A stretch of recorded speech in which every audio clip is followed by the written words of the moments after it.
All right. Welcome, everybody, to Standing for Truth.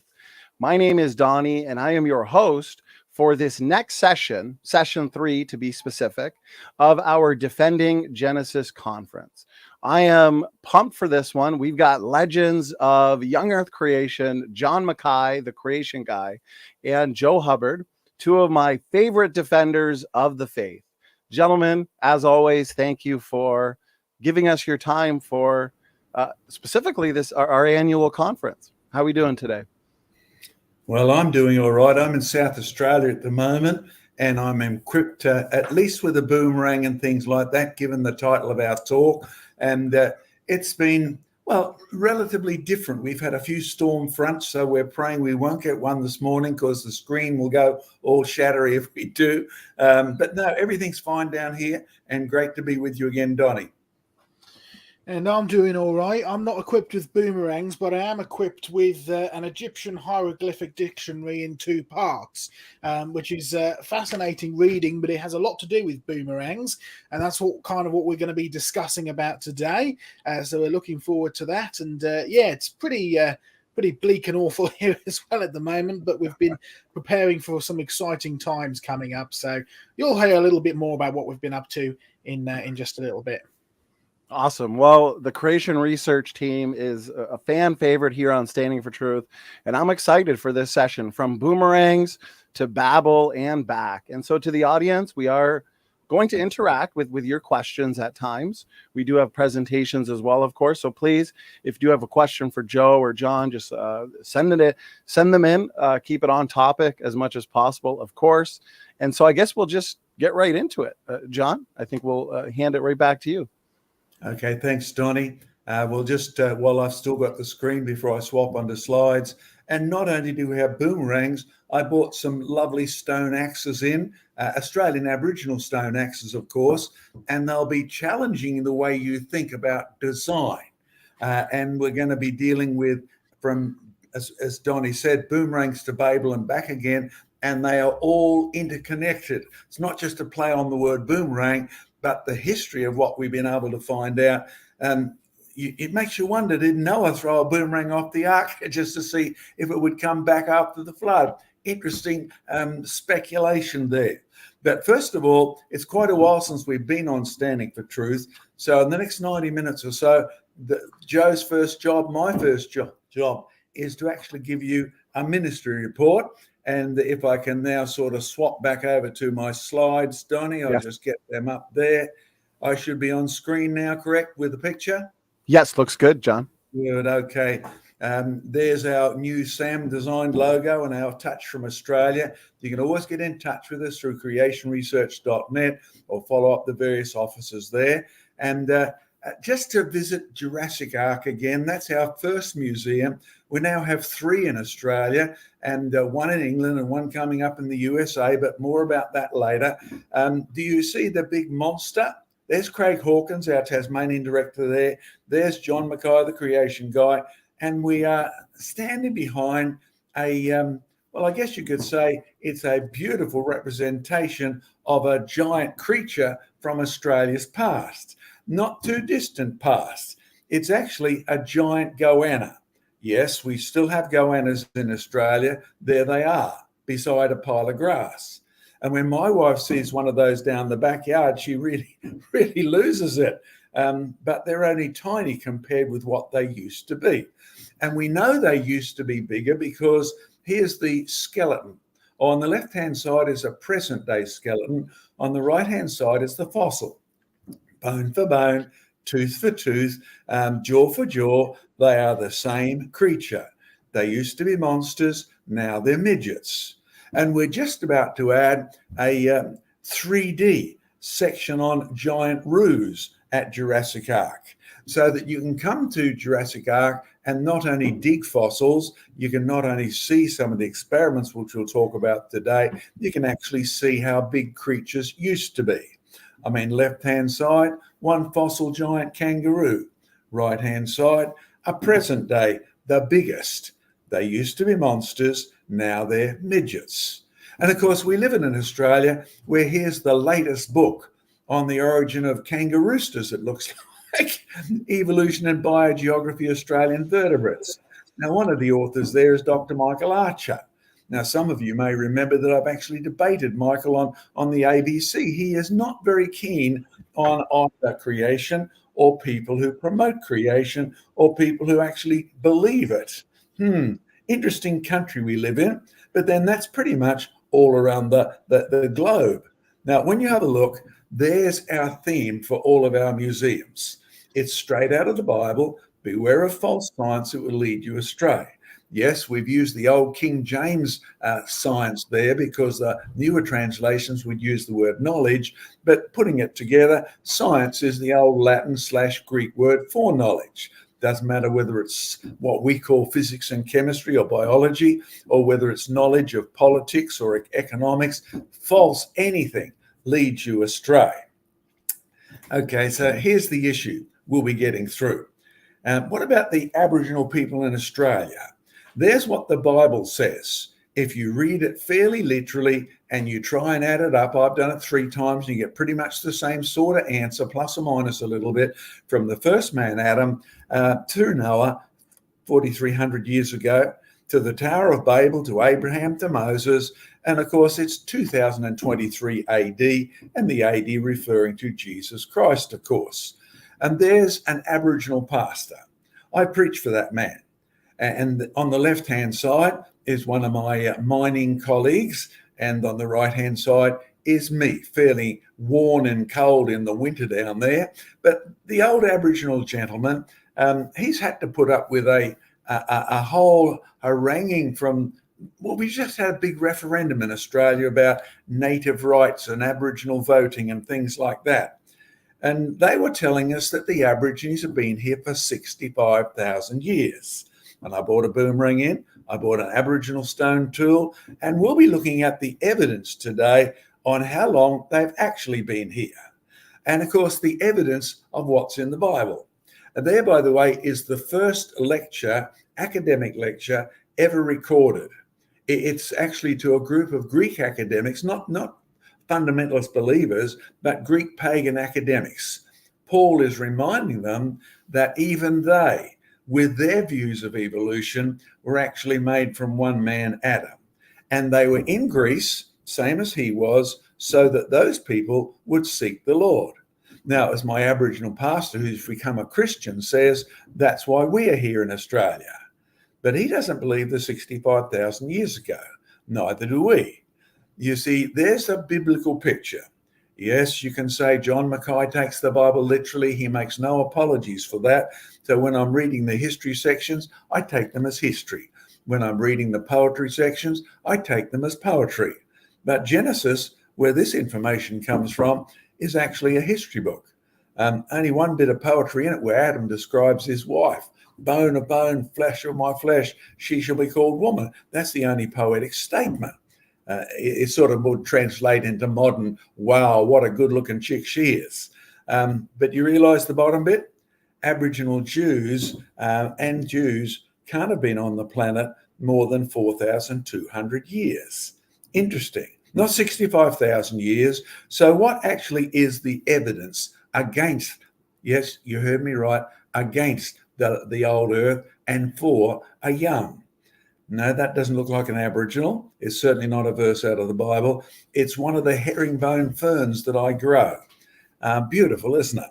Because what we do with these at Jurassic Ark is we put them on clay. All sorts of ferns we grow at Jurassic Ark deliberately, because we notice that many of the fossils, particularly in my area of coal, are ferns, fern trees, all sorts of ferns, and the evidence shows they were buried green. So here we have fern embedded in a block of clay, which is just about to be vacuum packed. And along with the herringbone ferns, there they are, buried. Well, they're buried in a plastic bag, which is then vacuum packed, and they're pressed absolutely flat. The force of gravity, force of the atmosphere is on the top of the bag, and they're pressed into the clay. What sort of clay? It's kaolin. Why kaolin? Well, my experience shows me that that's the clay you find in coal. That's the dominant clay you find in all fossil beds. Yes, you find some bentonite clays around the planet from volcanic ashes, but the dominant clay found in shales is kaolin, the one that pottery people use. After 14 days, do you notice something? Yes, we date all our bags, we keep good track records, that most of the leaves have actually carbonized of a sort.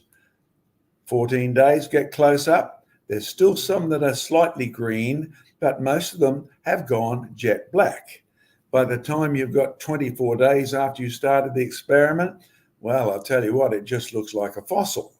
And by the time you get to 58 days, the whole lot has gone carbon black, just looking like a fossil fern. Okay, now let's try and join all the dots here. This is true for any plant, and it's true whether you put the plant on the top of the clay, as in the right side of this.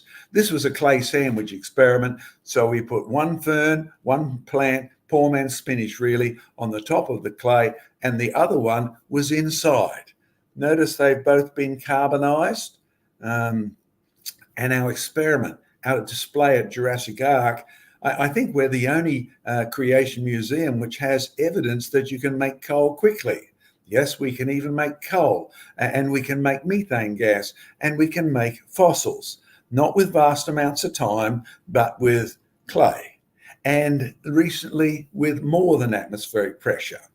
You see, if you vacuum pack the bag, there's certainly 14 pounds per, square inch pressing on the bag.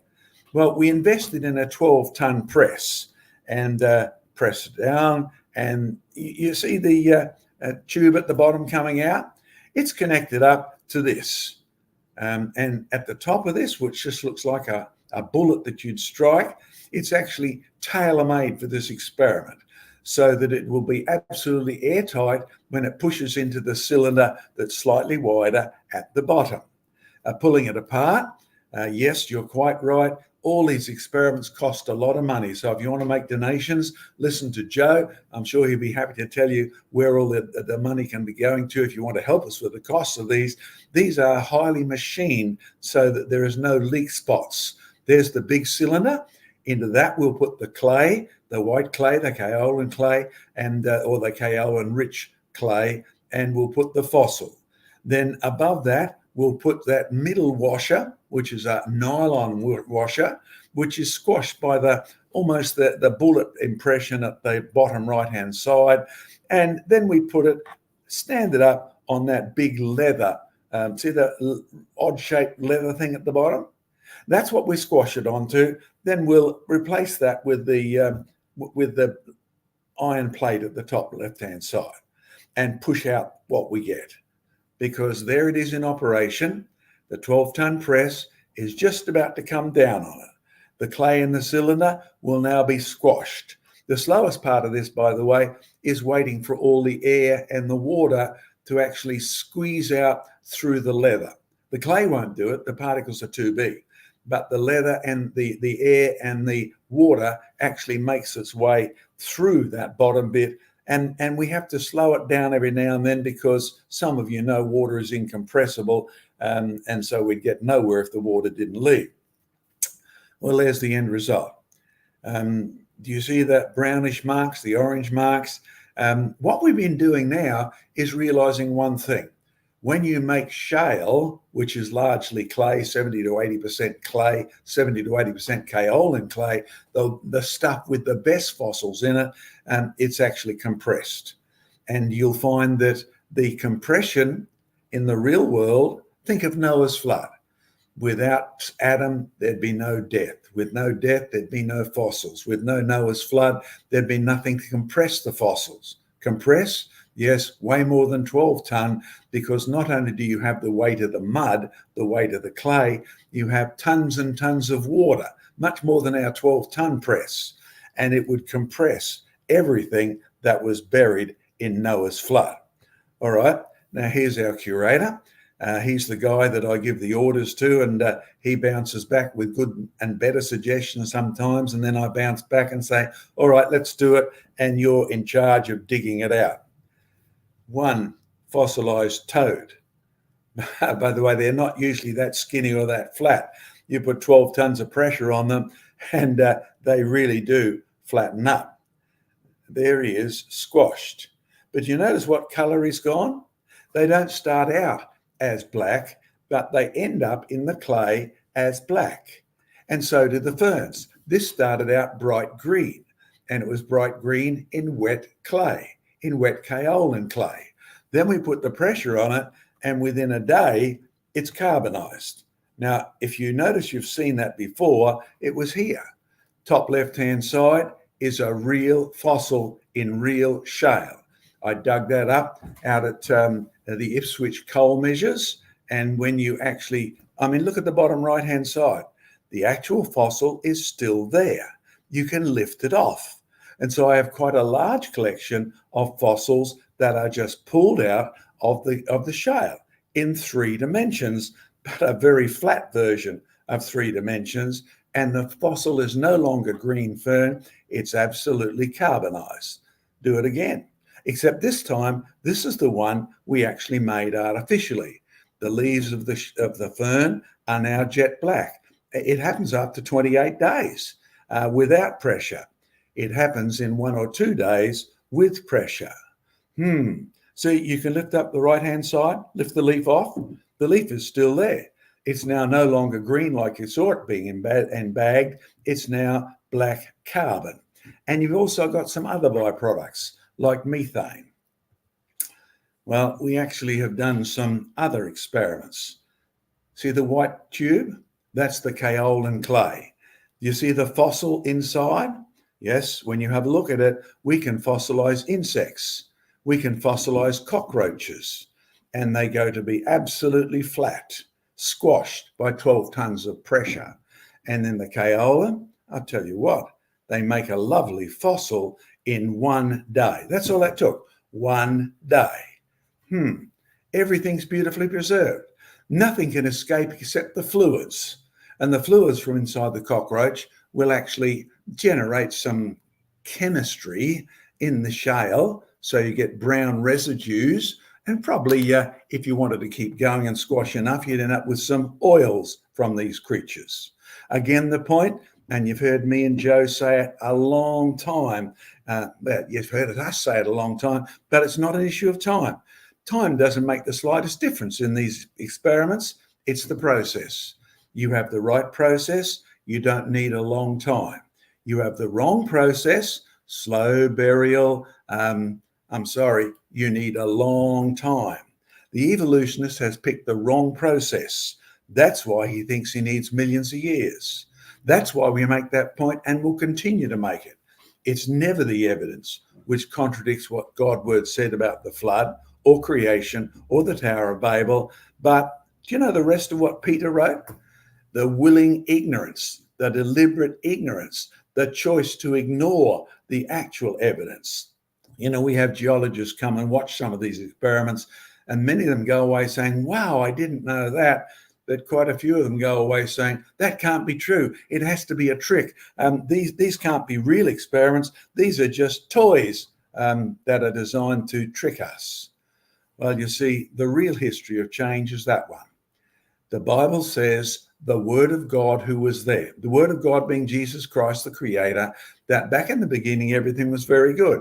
Adam never went on a field trip in his life. Would you believe that? I don't know how he could have been happy without digging up fossils, but in reality, it never would have occurred to him. Nothing died. Then sin came in and death followed. By the time we get past Adam's day, he's dying at age 930, and we're impressed with how long he lived. You shouldn't be. You should be distressed at how short his life was. By the time we get to the flood, Methuselah, the longest lived man on the planet, has just died before the flood starts. Then there's the Tower of Babel. And of course, that leads up to a world where you need to share Jesus with indigenous peoples everywhere, Eskimos, Inuits, with the Native American Indians, with indigenous Australians. But if you teach them they've been here for 65,000 years, you ain't got nothing to say about Jesus that would benefit them at all in the 70 or 80 years they might live till they die. And you do take your Bible seriously, don't you? It is given to man once to die, and after that there is a judgment by the holy, righteous God. All right, there's the history. Do you believe it? Because all of our experiments are based on finding things that actually fit that pattern. I remember talking to a professor of Middle Eastern history down in Sydney University, and I asked him, could you fit the biblical short chronology into the whole of history? Could you fit the whole of your Middle Eastern history into the short biblical chronology? Asked it two ways. And he said, yes, we could. I said, well, why don't you? He said, we don't want to. Now, that was it. Willing ignorance. You see, the recent referendum we've had in Australia, and the thing which will be the content of much of the rest of the talk from Joe and me, deals with how long have people been around? What about Boomerangs got to do with it? Both Jews and Aborigines. Surprise, surprise, they're in both histories. But you tell them they've been here for 65,000 years and you have no gospel to preach to anybody, white or black, tall, short, pygmy, Zulu, you name it. You see, here's the punchline, and I'll give it to you before we repeat it back at the end. There is no salvation unless you're in Adam's family. Oh, I know that there are so many churches teach, just get on with the gospel, don't worry about the age of the earth. But if you have people who are not descended from Adam, there's no savior, there's no salvation. If their ancestors were not on Noah's Ark, then there's no gospel for them. There is no God who is their creator who could die in their place. And if your people were not at Babel, I'm sorry, the whole of gospel is irrelevant to you. In fact, the devil knows that, even if many Christians don't. Can I encourage you? False knowledge leads you away from Christ. Beware of false knowledge, the Bible tells you. It actually destroys your confidence in the gospel of Jesus Christ. True knowledge points you to Christ. Now, true knowledge doesn't save you, but it tells you Jesus Christ is the only way, and the evidence backs that up. That's a key point at all our museums. Joe's one in England, which he'll tell you about shortly, our new one in Brisbane, our Jurassic Ark, the oldest one, and we've got a new one coming up in the US of A shortly. We'll get to tell you about that in some future editions.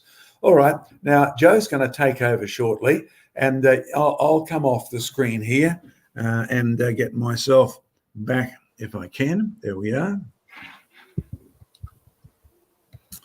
All right.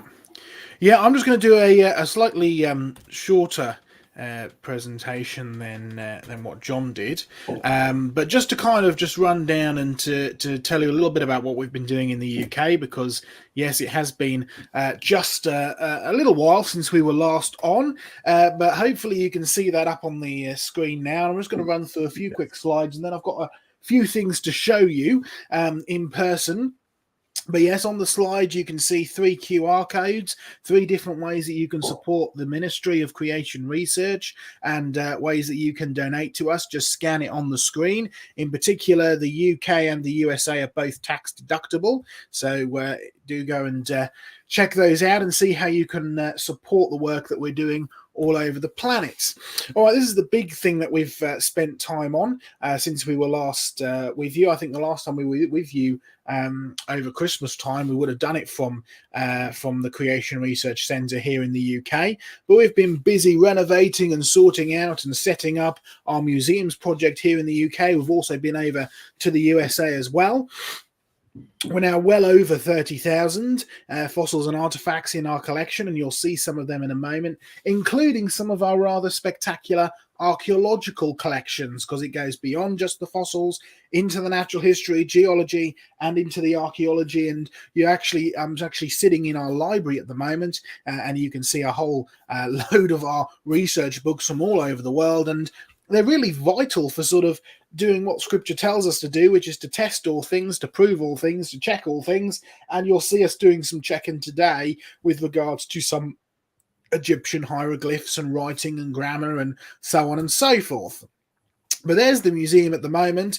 This week we've been busy painting and renovating and doing up and preparing and all sorts of stuff. It's been a wonderful week of fellowship as well as working. And if you're in the UK and want to come and volunteer, do get in touch, because the place is going from strength to strength. And by next year, we want to have it fully self-guiding as we go around the whole of the museum and get everything on display. But at the moment, you can come and take tours around. This is what it's currently like upstairs, or rather, this is what it was like upstairs about a week ago. It's been fully renovated up there since then. But it's a great chance to be able to come and see the enormous collection, as well as some of the spectacular evidence that you can find inside, including things like this. This is actually Dr. Glenn Wilson. He's our USA representative at the moment. So you can see him on Creation Conversations, which is our YouTube program, which goes out every week. He's on there, and he's actually holding a fossil which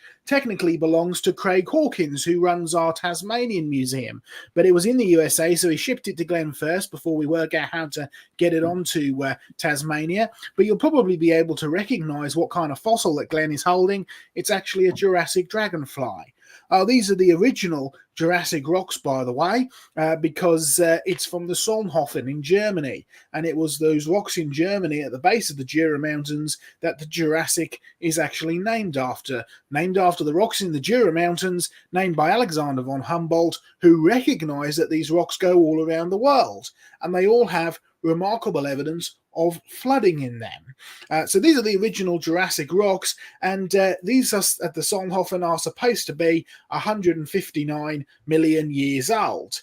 And yet the only evidence you can see in it are things like this Jurassic dragonfly, which shows you that even if the rocks are 159 million years old, dragonflies have changed into dragonflies. So it's a great classic example of a living fossil, and it was actually a living fossil that we've focused on this year with our main exhibition. We had a big exhibition that we set up for a big conference, one of the largest education conferences in the UK.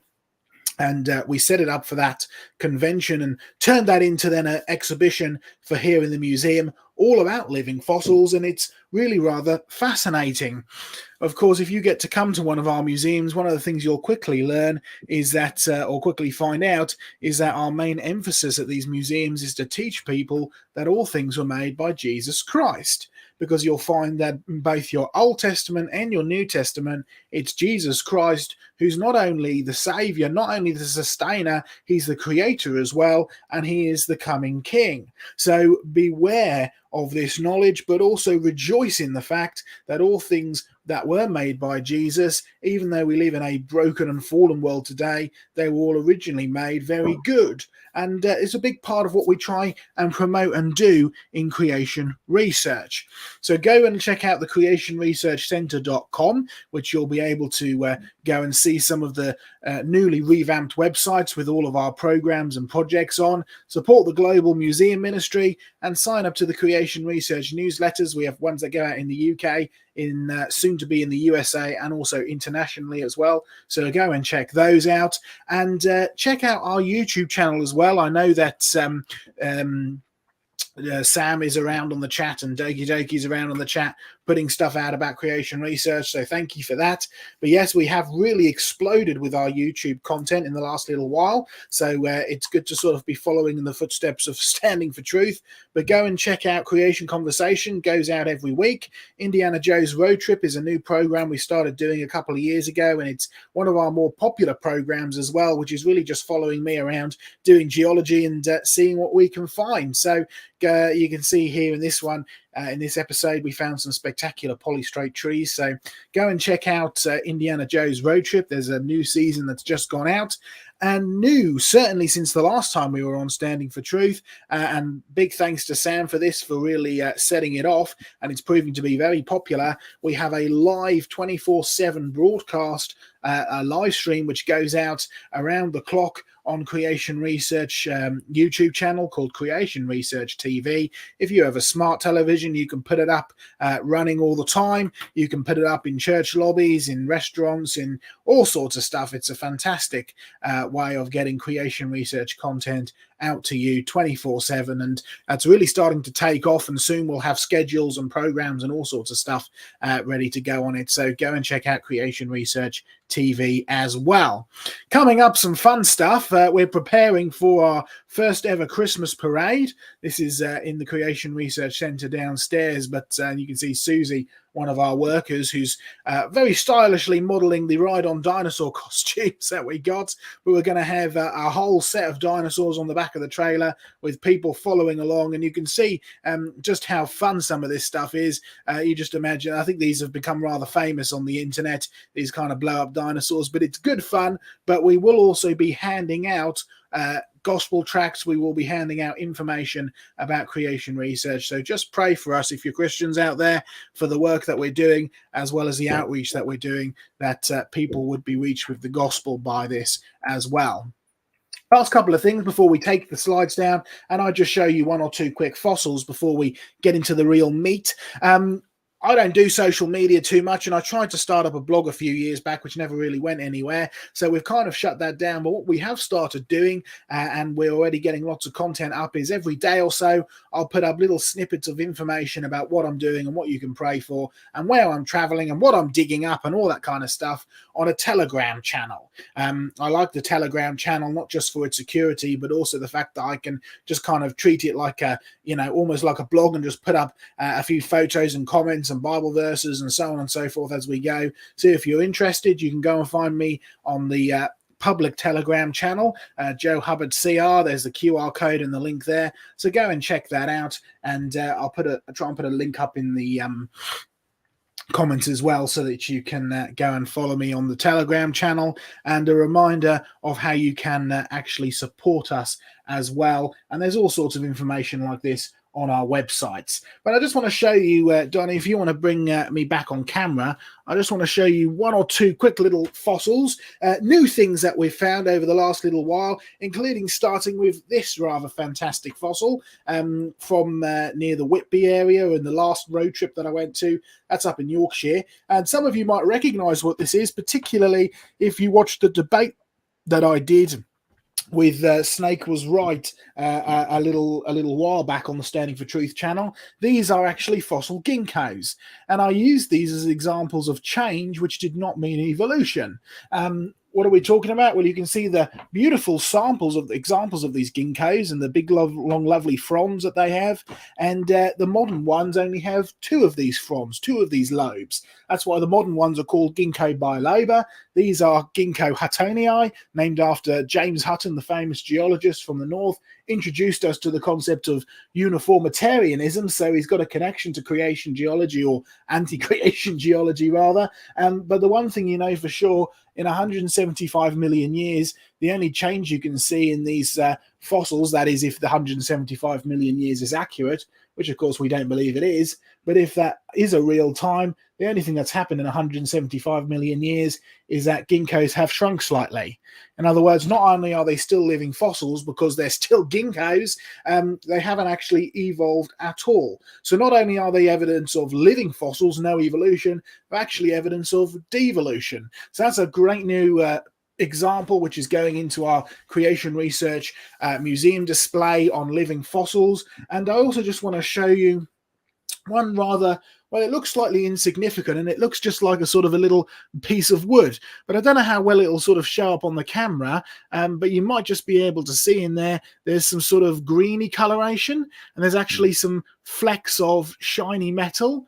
Well, what's interesting about this is actually permineralized. It's effectively petrified wood. It's Roman, as in from the Roman times. It comes from the island of Cyprus, and it was actually a pit prop. You know what they'd use to prop up their mines in their pits that they were digging, but it's become so waterlogged and it's now very heavy. In fact, it's actually metallic. Why? Because copper has fully impregnated this wood all the way through, and so you've actually ended up with a permineralized, a petrified piece of wood which has been preserved in copper, and it's well under, well, the reality is this happened before the wood actually had chance to rot away, and it's preserved a 2,000-year-old piece of wood absolutely beautifully. So a great example of process, not time, a great example of rapid fossilization, and also some of the processes behind the kind of experiments that we do at creation research regarding permineralization and petrification, and that's a really nice find as well. But a little bit later we'll be talking about a teeny tiny little find, or rather an acquisition. It's actually a little Egyptian scarab beetle, and there's something really rather significant about this scarab beetle, and it has everything to do with that little round bit that is in the middle of it. But we'll talk about that a little bit later. So John, back to you to really kick things off. Thanks, Joe. Give me the full screen there, Donny, please.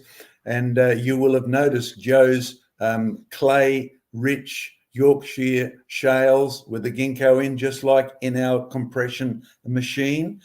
We are duplicating what's out there in real life, and you didn't need more than 24 hours in replicating that fossil to actually prove time is not needed, but process is. Now, I brought in a few things that are related today, but a twist. Now, this is a tool. It's a little cutter. It comes from Western Australia. It's part of our Aboriginal stone tool collection. And I like giving it to people and asking them to use it. You know, you can see the sharp edge there, and they all pretty well use it, but they don't notice one thing, and neither have you so far, because the same thing is evident in this tool here. So when you look at this, there's a little hand axe, and I give it to people and they put it in their hand and they juggle it till it gets comfortable, and then they proceed to show me how it would have used. But, you know, when you're looking at design, it's not just the arguments we use like in Boomerangs. You know, we have a brilliant formula for creation. A creation's anything that can't happen by itself. And the design in Boomerangs is very self-evident. Nobody believes that could have ever got to this lovely boomerang shape, which is the topic of our subject today, boomerangs to Babel and back again. That couldn't have happened by itself. That indicates the evidence of design. But you look at this and you say, that's just a flake that's conveniently shaped. No, you see, this flake fits your right hand, but it doesn't fit your left hand. Somebody very carefully chose how to put the angles on here so you could comfortably use it. I mean, you know, sometimes you go to cut the cheese and all you've got is a little bread knife, so you have to push down on the top of the knife, and it's painful. That never happens here because you have a lovely flat finger rest. And that's beautifully designed, but it doesn't work in your left hand. This is a right-handed tool. This one doesn't work in your left hand. It's a right-handed tool. And Joe will be showing you some of these later, because look at this. There's a stone tool, and you say, that is just a ghastly looking piece. Funny thing is, when you actually throw these are technically known as throwing axes. They've got a technical name, but they mostly land on their point. And you say, look at that ghastly bit of stuff. How could that be a design? Well, the funny thing is, again, when you go to hold this like a discus and you throw it, you see that there? Your hand fits beautifully in there. You see where your thumb goes? Just there. And on this side, let me hold it for you. The finger, there are notches on the edge where your fingers actually fit. This is designed for someone who is right-handed, not for someone who is left-handed. So if you're looking for more evidence of intelligent design, it actually shows in the structure of stone tools. Now, we won't be talking about stone tools today, but most of those are from Australia's Aboriginals. The throwing axe is from Africa, and we find stone tools all over the world, and 85 to 90% of them are right-handed, and the others are left-handed. But then don't be surprised, that's the percentage of people in the world that are right-handed. And you have to think above and beyond the square. How do I make this stone tool useful for somebody who's right-handed? So next time you're looking at stone tools, if you got the opportunity, pick it up and have a check. There is more evidence for intelligent design out there, not just in the fact that the stone tool is right-handed, but in the fact that you're right-handed too. Or there's some people who are left-handed, and there are 10%, up to 10% of stone tools that are also left-handed. But boomerangs to Babel and back again. Well, I've asked Joe and Donny to put our clip up. So if our Origin of Races clip on boomerangs is ready and working, let's have a look at our background research on the boomerangs, not in Australia, but somewhere surprising. Can we play that, please, Donny? Absolutely. So let me get that up on the screen here, gentlemen. I'll make sure the audio's working. And as I'm getting that, I want to let the audience know I am all caught up on questions, and I appreciate the questions that have come in so far. Some really good ones. Okay, we're going to go on mute, gentlemen. If there's any issues, feel free to unmute Joe and just let me know. But I think everything should be good. So here we go.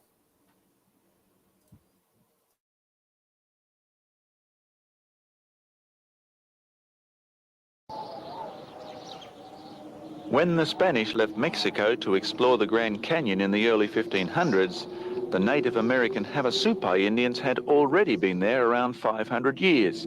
The canyon walls, which fenced in their summer gardens, are covered with Havasupai artwork, and their home has become a famed tourist attraction. But the Havasupai view about how the Grand Canyon formed is far different from what most students learn at school. The Havasupai say, before there were people on earth, there was a good God and an evil God. The good God had a daughter who he wanted to become the mother of all living.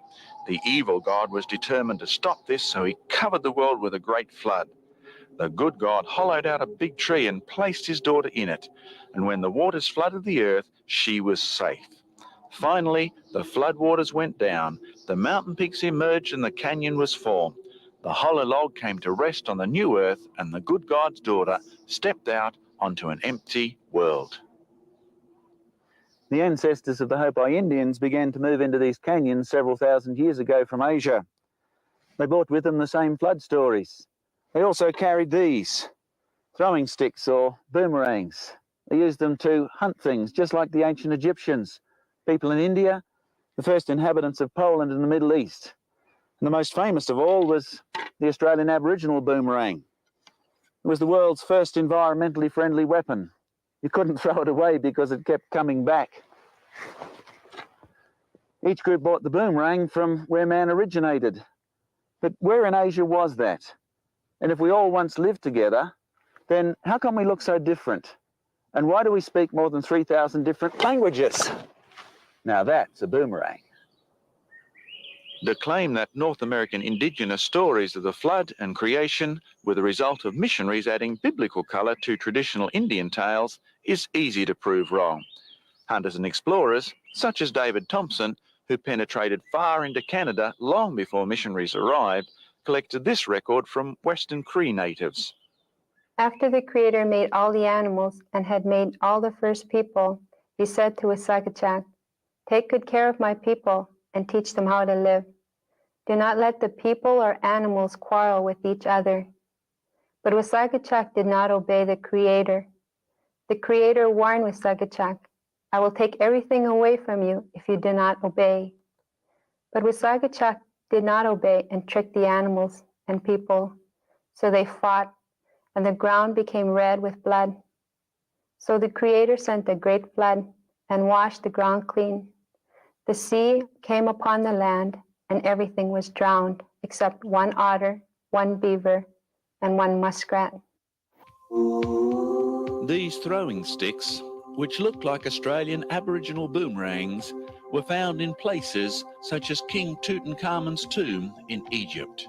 The ancient Egyptians left wall paintings showing how they used their fancy boomerangs to catch birds. Many American Indians hunted animals such as rabbits, equipped only with boomerangs, until the cowboys gave them 6 guns.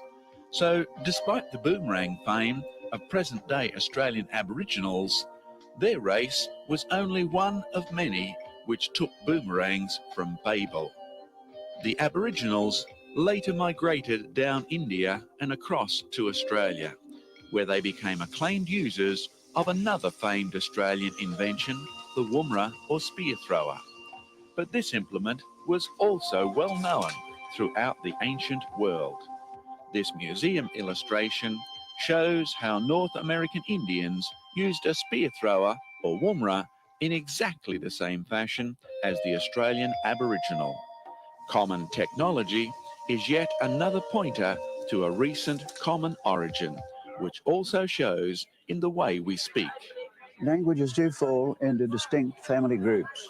Some are obviously variations of each other, such as Indo-European English, French, and German. But others, like the Basque language of northern Spain, shows no relationship with any other language. In fact, comparing Chinese and English, they seem totally unrelated. Languages, on the other hand, seem to have had a sudden and separate origin. They start in a very complex form and are certainly not simplified, such as you might imagine developing out of animal grunts. I would say that the development of language basically fits in with the Tower of Babel story in the Bible.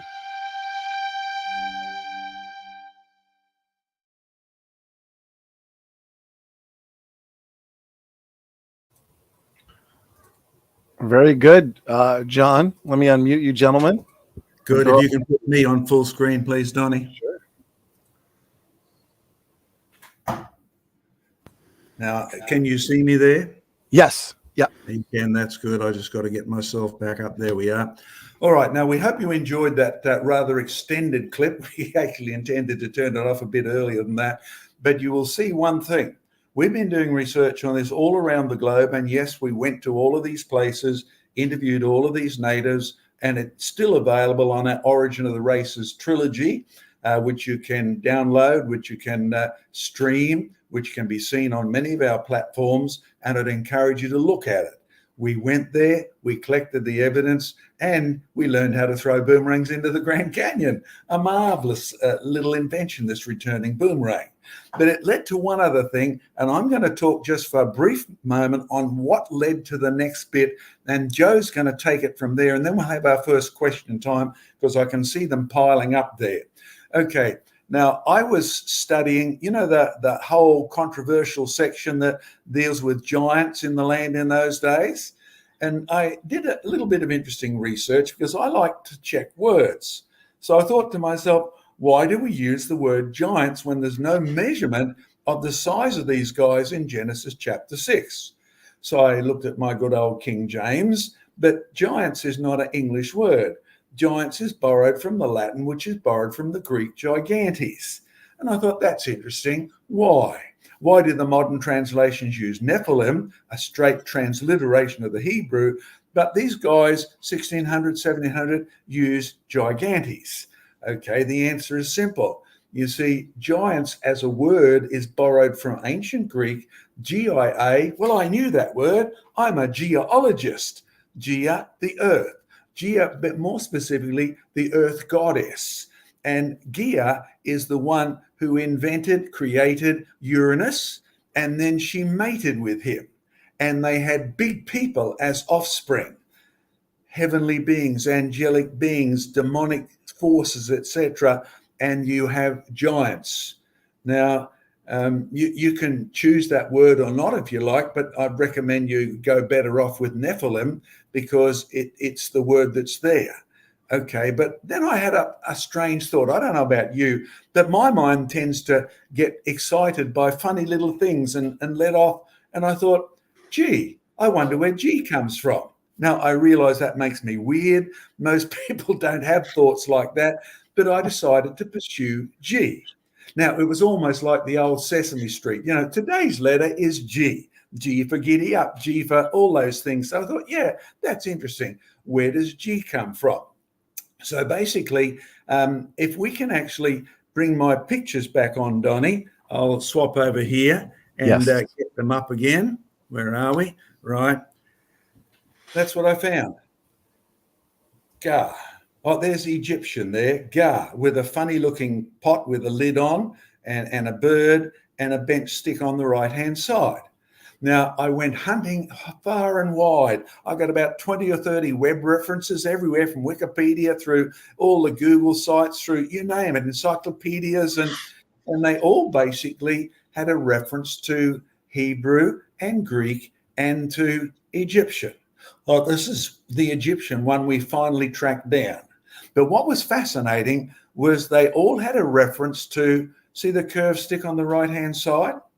Or cut you one step further. You see, Joe's going to talk about Hebrew and Greek, but I already went there, and then we had a big long talk with Joe about dictionaries and words, and the end research is fabulous, and Joe's going to present that part. But you see, I ended up finding that curved stick is usually interpreted as the letter G or Gimel in Greek, related to the letter G or Gamma the letter Gamma in Greek and the letter Gimel in Hebrew. But then I had a thought. Moses was in Egypt first, and Moses was a scholar in Egypt. He was learned in all the ways of the Egyptians. I wonder if he pinched the letter from the Egyptian people, and in reality, that's the conclusion I've reached. So Joe and I went hunting for this letter G, because it does turn out all the Hebrew books, all the books on hieroglyphics rather, tell you that curved stick is not a camel's neck, the popular interpretation with a head on it. It turns out to be a boomerang. Now, Joe, you might want to take it from there because you had a lot more access to some of these university books, they're old university books, hieroglyphic dictionaries that most of us can't access. So I'm going to let you take it from there because there is our theme. Moses, the New Testament says, was learned in all the wisdom of the Egyptians. He could read the hieroglyphs, even if you and I couldn't. Wow. Joe, take it away with your PowerPoints, please.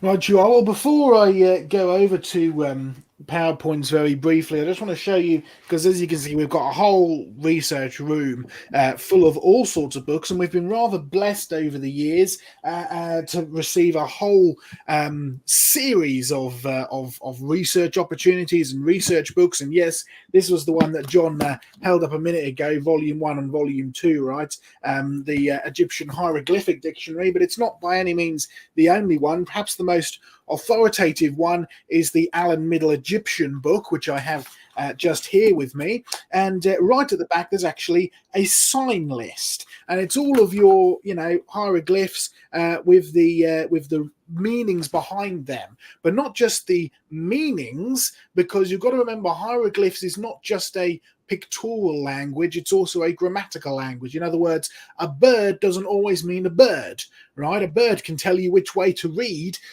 your hieroglyphs. A bird paired with something else can mean something else entirely. So not only is it a pictorial thing, it actually has issues with grammar, or has connections rather to grammar, to the way that it's put together, to the way that you understand and read hieroglyphs. But the sign list is quite interesting because it actually tells you the origins of the signs behind them. So this is a bird, or this is a so and so forth, a cloth, or a sickle, or whatever. And in the sign list, so this is basically his sign list, one of the most authoritative sign lists. On page 497, you have warfare, hunting, and slaughter.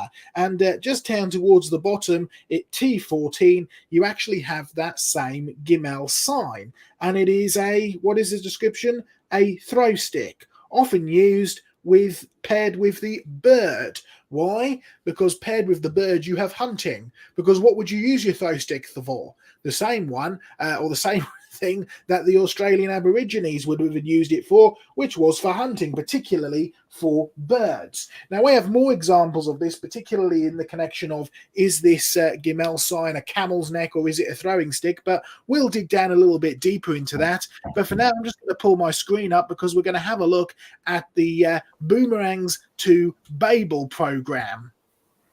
There it is there. On the top right, you can see that Gimel sign. On the bottom left, you can see some of the boomerangs that Creation Research has in its collection over in Australia, including the one at the bottom, which is actually a non-returning boomerang. In fact, only a tiny percentage comparatively of the Aborigines had the famed returning boomerang. Most of them didn't. They were used for a different purpose. In fact, the one down the bottom is not just a non-returning boomerang. It's actually a killing boomerang known as a Kali. Now, there's interesting connections to Kali because, well, that's the Indian goddess of death, the Hindu goddess of death. So you've actually got a little sneak peek as to where the Australian Aborigines first came from, and it's not very popular, especially if you want to try and claim that the Australian Aboriginals have been around for 70,000 years. But all the evidence, linguistically, culturally, and genetically, actually puts them coming originally from India. So interesting stuff. Okay, in English, what do? You learn your ABCs. In fact, if you actually look up, it's interesting studying grammar, and it's interesting studying language, because in our heads, you have A, B, C, the letters, right? But they actually have an official spelling as well, and you can see it there. It is literally A, B as in B-double-E, C as in C-double-E. That's what you learn when you go to school. You learn your ABCs. And of course, if you're in your Greek, you don't learn ABC, you learn alpha, beta, gamma. And in your Paleo-Hebrew, that's your old Hebrew, you learn your Alph, Bet, Gimel. Those are the first three words. Interesting, the kind of stuff he's in. I mean, you notice alphabet. I mean, that sounds, there's a connection there, not just between alpha and bet, but also to the Greek alpha beta or alpha beta, and obviously to our English name alphabet. It's amazing and mind-blowing as you dig into linguistics, the way that words are actually connected across cultures. In fact, we saw a tiny little snippet of Professor Alan Hall give a little mention of that in the little clip we showed earlier.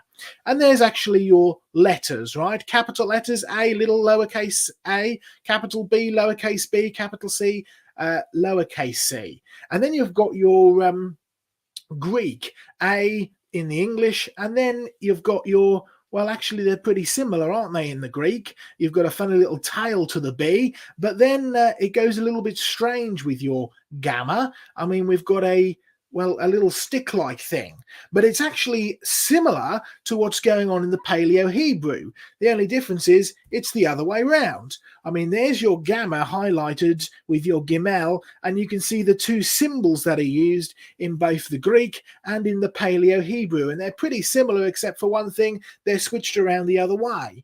Now, that's not too surprising, because if you know your Hebrew, you know that, you don't read from left to right in Hebrew, you read from right to left. In your Greek, you read from left to right, just like you do in your English. So don't be surprised that the letters sometimes get switched switched over when you change the direction that you're actually reading it in. All right, alpha, beta, gamma, A, B, C. You see, our A, B, and C has been borrowed from the Greeks, or the A and the B certainly. Alpha, beta, gamma has come from the Hebrew. You can actually see that with the Alph, Bet, and Gimel. There are connections. But where did this Hebrew come from? Particularly the G, the Gimel. What's the connection between these? There it is there, it's the ancient Egyptians. See, we're going to delve into not just Egyptian language, but also boomerangs and all sorts of amazing things. And remember our key point. It was Moses who was learned in the way of the Egyptians. He was highly educated. He was a prince of Egypt. Here it is here, Acts chapter 7. And at this time, Moses was born and was well-pleasing to God, and he was brought up in his father's house for 3 months. But when he was set out, Pharaoh's daughter took him away and brought him up as her own son. And Moses was learned in all the wisdom of the Egyptians and was mighty in words and deed. He went to the best university in Egypt, or the equivalent of a university. He was trained in the highest standard, and he was a prince of Egypt, given the best options for what he needed to learn and do. Moses was trained by the Egyptians. He learned Egyptian language and writing. The prince of Egypt, heavily influential after 40 years, and you know that because Moses comes back from 40 years in the wilderness and he walks straight up to Pharaoh. Now, Pharaoh's considered a god. You have to be pretty important if you can walk straight up to a god, even up to Egyptian standards. So he was heavily influential even after 40 years of spending time in the desert. And you'll find that these Egyptian pictorial writing and symbolic meanings are connected to sounds this present day. Case in point, the S. I mean, you think of dinosaurs. Yes, dinosaurs have a connection to Egyptian as well, because it's the old S shaped like a snake, which is where we get the main saurus from, the S. It moves in its body like an S shape, right? Snake, saurus, all connected. So even Egyptians and dinosaurs have something to do with each other. And the ancient Hebrew, that's our pre-600 BC, the Paleo-Hebrew, Greek, and Phoenician letter for the G, that Gimel or Gamma, are all connected to each other, and they're all connected to ancient Egyptian. Well, let's take a momentary break from the old Egyptian and delve into boomerangs, because there is a real strong connection here, and we need to get that big picture of boomerangs, because you'll often find a common claim is that boomerangs, as in the throwing stick, right, are indigenous to Australia, having been invented by the Aussie Aborigines. What's the reality? Well, Creation Research is well known for its programs on boomerangs. John's been speaking on it for many years, and you'll find them in both of the Origin of Races and the Real Roots programs that we've done. You'll find that ancient boomerangs have been found in Holland, Scandinavia, Denmark, Switzerland, Poland, Germany, Greece, Egypt, India, Indonesia, Africa, South America, USA, and of course, most famously in Australia. Now, that's a lot of countries. That's a rather wide-ranging amount of countries as well. You want the evidence? There's a whole selection of them from all over the world. Places like Poland, Africa, Germany, Australia most famously, Egypt, United States, and, well, here's our Indian ones. Very similar to the Australian Aborigines. There's the Australian ones. In the USA and Arizona, you can see them carrying a boomerang, having just hunted a rabbit with it. The old ancient boomerangs in Poland, reported on in Nature, very prestigious journal. This isn't hidden away somewhere. These are prestigious reports. The ancient Egyptian boomerangs as well. Now we're getting back to Egypt again. Yeah, Egyptians had boomerangs, no doubt about it. You can actually see the, Creation Research, John Mackay went to the big Tutankhamun exhibition a few years back in the British Museum, got permission to go and film all of this, paid top dollar for it as well, but it was well worth it because, look, there's your curved throwing stick, there's your bent boomerang throwing stick, and down below you can actually see Egyptian pictures and hieroglyphs depicting, what are they hunting? Birds. But then don't be surprised, because Allen's Middle Egyptian actually said that the bird and the throwing stick actually went together quite closely. Interesting. Whole collections of all sorts of throwing sticks, including non-returning ones. Interesting.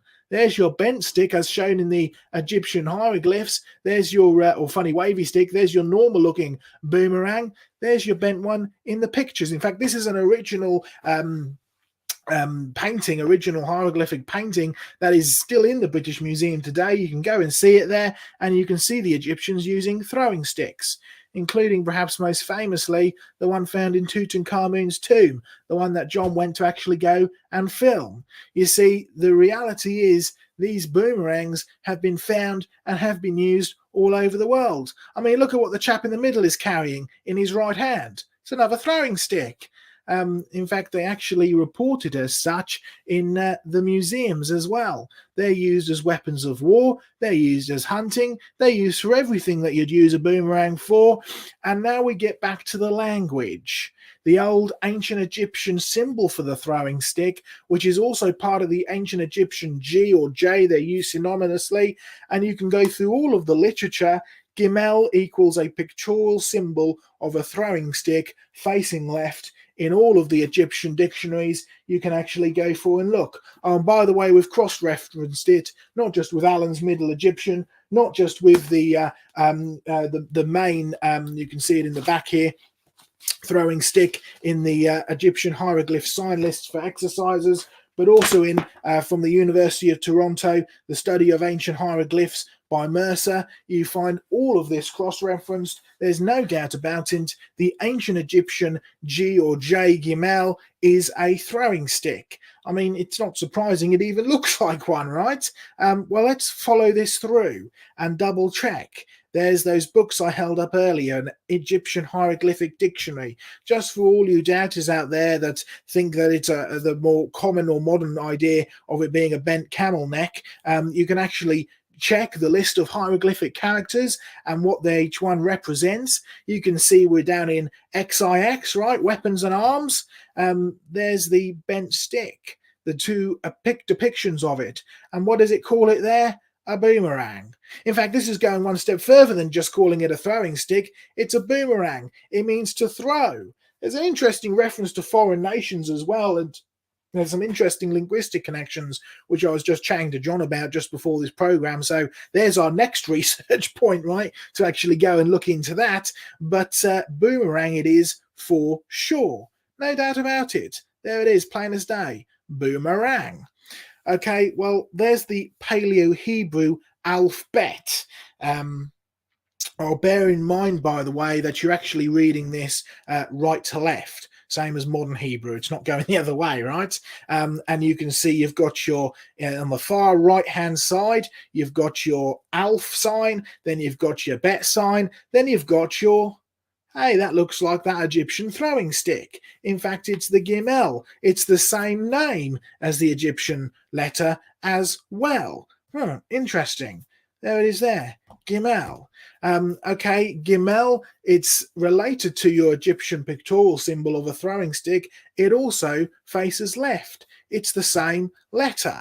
And in fact, the ancient Greek G is pretty similar. It's just been switched around. It's now facing to the right. It's an Egyptian pictorial symbol, but for sure, the same symbol of the throwing stick, but it's been switched around so it's facing right. And don't be surprised, because somewhere down the line, and we don't know where, it's a mystery really to ancient linguistics, but somewhere down the line, the ancient Greeks started reading it the other way around to the Hebrews. In fact, the ancient Egyptians, you could read it right, you could read it left, you could read it up, you could read it down. It all depended which way the animals are facing. So you don't be surprised that the letter's been flipped around. But there's your ancient Hebrew, and there's your ancient Egyptian symbol for Gimel. Pretty much identical, and these are from the official sources, by the way. They're both named Gimel, and they're both depicting a throwing stick. See, Egyptian boomerangs. In fact, you can go one step further with the Egyptian history and find that Egyptians actually had separate meanings for whether they had returning or non-returning boomerangs. Because often a boomerang, if it wasn't paired with a bird, it could be paired with a single crown or a double crown, and a single crown meant a non-returning boomerang. You throw it and it stayed there, whether to kill something or whether to be caught by somebody else. If it had a double crown associated with it, it was a returning boomerang. And it's amazing what you can dig in and find when you actually have the research and literature to look from.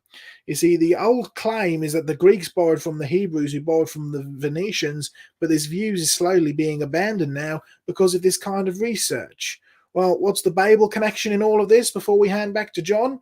You see, the Hebrews came from Babel. No doubt about it, they're the descendants of Peleg. It was in the days of Peleg that the earth was divided, as in the people groups were divided at the Tower of Babel. And the Egyptians came from Babel as well, but they were descendants of Ham. They were the Hamites. Ham, of course, being one of the sons of Noah. You see Ham, which is a name that means burnt, black, dark. Cush is a descendant of Ham, and the Cushites are depicted as being black people in Egyptian tombs. Again, don't be surprised when you actually find that what we see in archaeology and history actually matches up with what we read in the Bible. You see, the real point? Australian Aborigines did not invent boomerangs, they're merely the last people using them.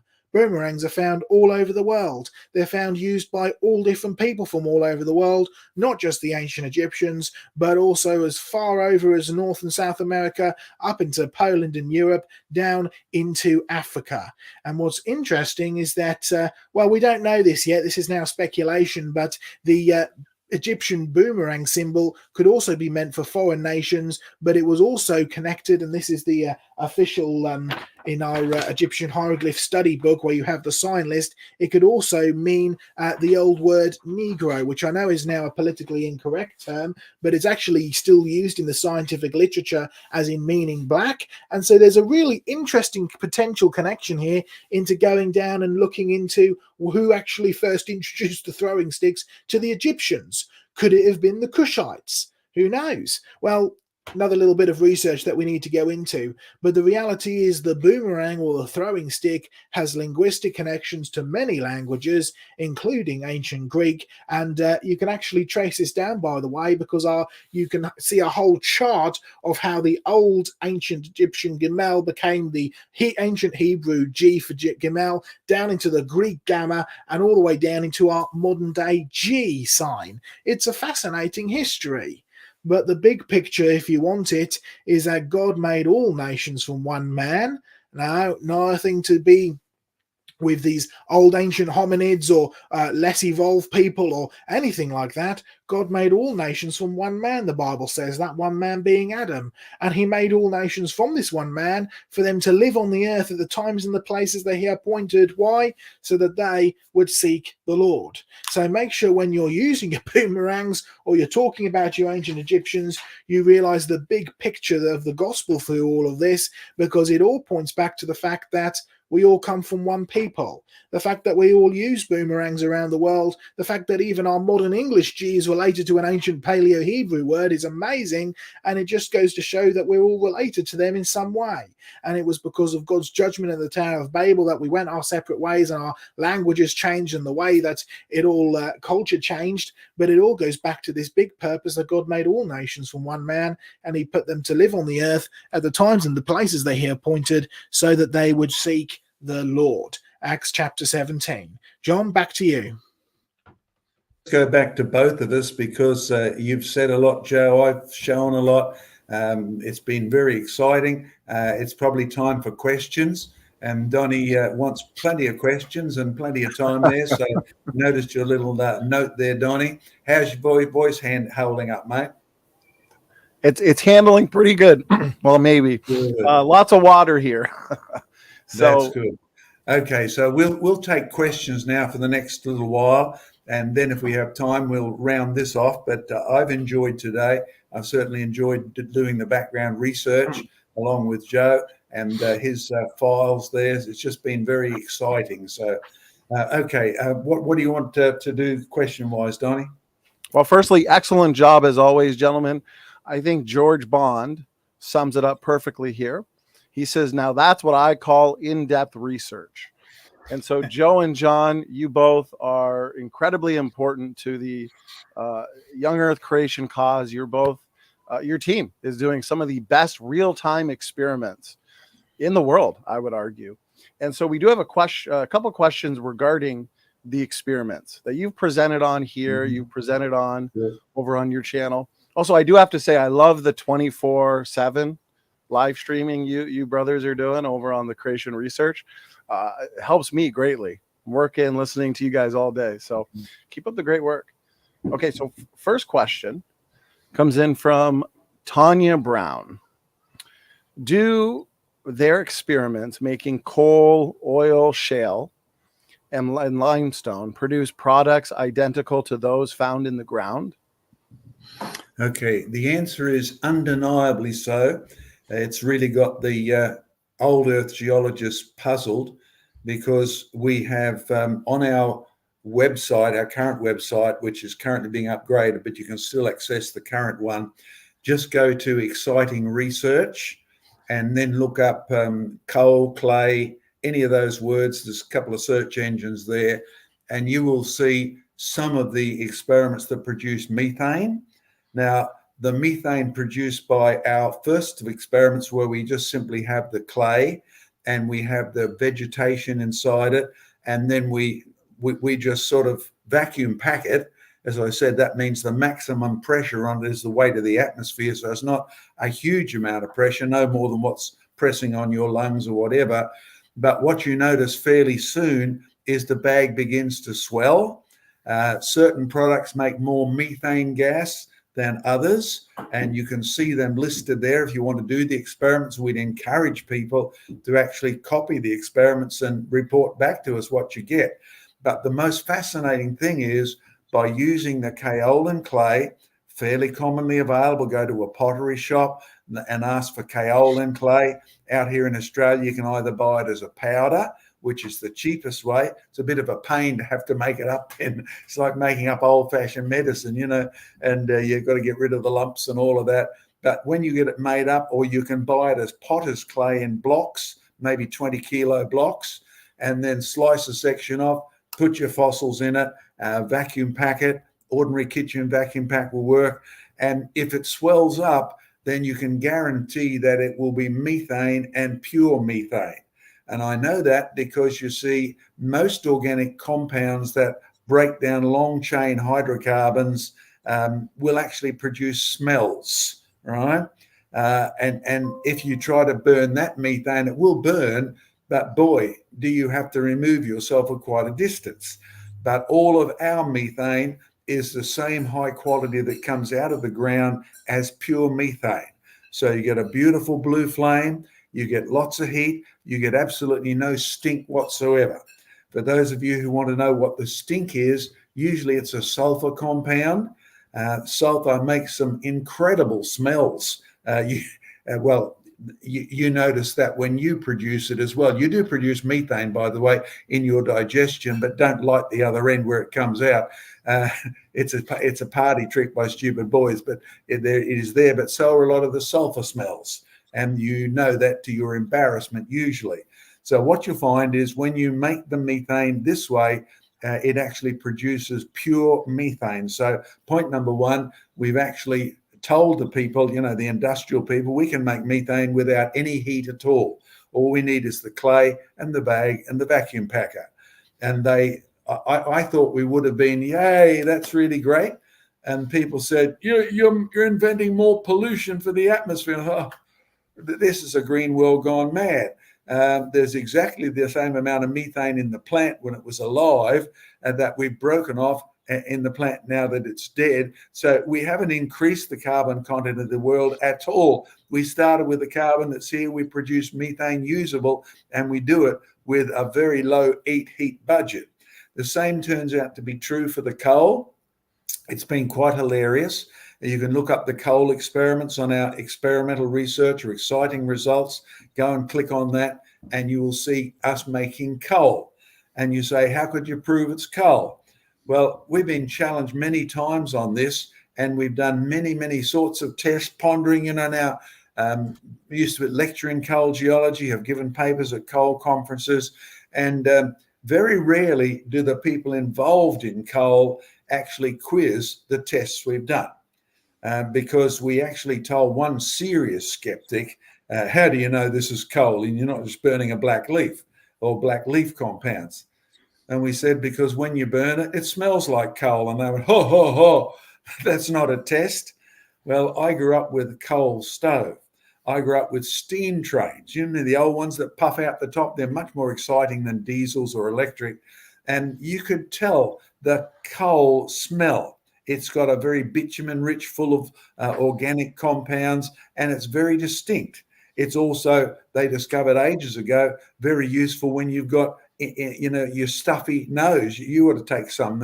We actually do. You actually use it in many of the compounds you put on yourself when you're getting rid of all your flus and that. And that guy, he just laughed silly that we were so stupid we'd believe that a simple test like that would prove it was coal. So I said, I'll tell you what I'll do. I'll write to one of the world's leading biochemists and asked him, if you had to test for coal, what would you do? And back came the report from this university professor. He said, that's simple. You burn it, and if it smells like coal, it's coal, because coal's got an absolutely unique smell. And all of us who grew up with coal burning fires before they were sort of banned know what that smell is. It belongs to nothing else. So we have made genuine coal. We have proved it beyond a shadow of a doubt. The only one we're having difficulty at the moment with is oil. Now, we know we can make it. It can come out of plants. There are some plants that are very rich in oils, the pine trees and things like that will produce oily compounds, but the ones that really work well are things like mullet fish or prawns. They really do. You start the experiment and within a day or two, it starts to go greasy black inside. But when you try to extract it, you find it's almost impossible to extract from the clay. We've even had centrifuges spinning at 20,000 revs per minute trying to separate the oil from the clay. And we have pretty well failed miserably. And then when I thought about it, hey, that's why when we have an oil spill on a big ship, watch the reports next time this happens. It's a bit of a almost environmental tragedy, although it's totally organic, so it will disappear regardless. One of the things we do to clean it up is throw kaolin clay on it, because the kaolin clay absorbs it so strongly, it'll remove it totally from the environment.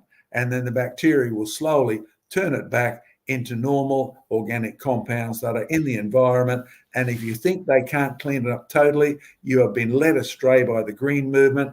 Go to oil springs, the first place in the world where they actually drill for oil. No, it's not in America, it's in Canada. Pat yourself on the back, Donny. The Canadians invented oil drilling, not the Texans. So basically, you've got Oil Springs, Canada, where they had a big manual. I mean, there were guys pushing big levers around, drilling manually down. And then when it blew, the well actually blew. There was so much pressure there. The oil was flowing down the creek 3 meters deep, Nelly, right? And totally out of control. And there's not a trace of it now, because oil is organic, and oil, the bacteria will eat the oil. And that's a problem you have sometimes in your big diesel trucks. If you get bacteria in your fuel tank, you will have a gooey problem. So it is organic compound. So don't let the rabid greens lead you astray from using that stuff. And most of the oil we're coming and the methane and that comes from originally just the fossils, and they are the byproducts of what comes off when you actually produce just the carbon chains in coal or fossils. So yes, you can do this. Yes, we have proved it. We still have trouble trying to extract the oil, even though you can prove it's oil by using spectrographs and things like that. The oil is there, but I don't see us ever coming up with a way at the moment of getting the oil commercially. Even though we can make the methane commercially, we can make the coal not commercially yet, because it's still cheaper to dig it out of the ground. So Donny, and you want to say anything else, Joe?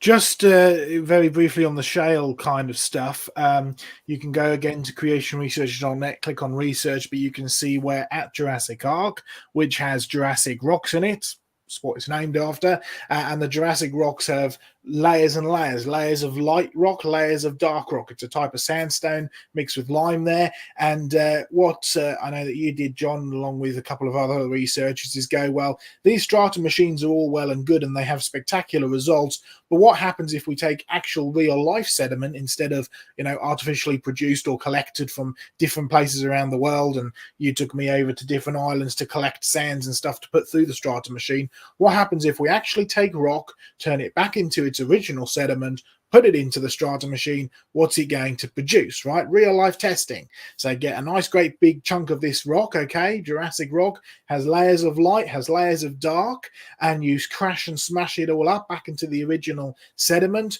Pour that sediment through a strata machine and it produces layers of light and layers of dark, which match up beautifully with the original rock specimen as well. So yes, you can actually do tests with these machines. Yes, sometimes you're going to need to do them under controlled environments, right, with controlled substances to make sure that it's all kind of, tested right.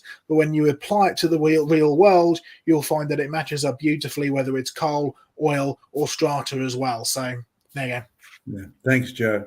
I will just make one comment on that, because we've had a few geologists from the mines department that come and say, oh, that's just a toy. We've even had some of the creation groups say, oh, that's just a little toy that you can mimic anything on. And we do have to remind people as to what the principle going on here that would have applied to Noah's flood, or the smallest strata machine we made, which was 18 inches, half a meter long. And that is the thing that we noticed was, whether it was half a meter or a meter and a half or 2 meters or 3 meters, we ended up with the same results. And when we checked with the water engineers, they said, that's because your results are not coming from the shape of your machine. They're coming because all you're using is water and the properties of the water are identical. And I said, well, what do you mean? They said, well, water runs in layers. Water already has layers in it. And it's those layers that separate out the strata right from the beginning. That's why they can take a rock that you busted up into its finest particles and they will put it back into layers just like that. So as Joe said, go to creation research, click on exciting experiments or strata machine, have a look at the actual experiments and then copy them yourselves. The more people who do this, the better it will be all around the globe, and the more you'll bang people on the head for saying, oh, that's just a toy. No, this is how Noah's flood would have worked, but on a big scale, just like our pipes work on a little scale, or a strata machine on somewhere in between. So great question. Thanks for all of that. And go to those places where Joe said if you want to donate, because all of these experiments actually do cost money and time. So Donny, what's your next question? That's great, gentlemen. You are both just walking encyclopedias, and you do an excellent job addressing the critics of these real-time experiments validating the Genesis flood. So a quick follow-up question.